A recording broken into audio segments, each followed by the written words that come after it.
very severe anger outbursts, withdrawal, not going to, family functions, socializing after work with colleagues.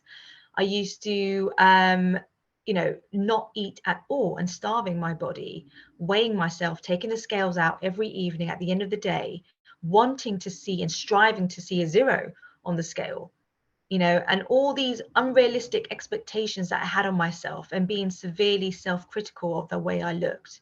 There are things where I used to do with my with my body, counting the number of ribs from left to right.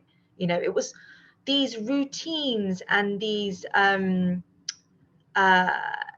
things that I used to do, rituals, you can say, that I used to do and have in place, because in my mind, if I didn't do that, I feel the worst, not feel, I knew inside me that the worst could happen and it will happen.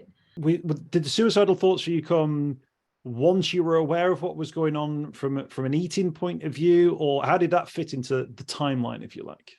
It felt like forever going through that thought process with tears streaming down my eyes. My mum was the person that saved me.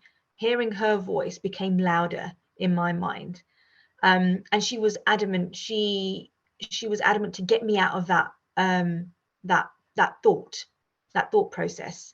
And I started to listen to her more, and that's where I started to stop what I'm doing, and compose myself, and then let her in. And I guess there was no words at that very moment. We immediately, as a family, decided that we need to crack on with private therapy. I think in that mentality, I knew that this was absolutely wrong. What I tried to do, I felt this immense regret, and I felt that I had that responsibility to turn it around, but I didn't know how.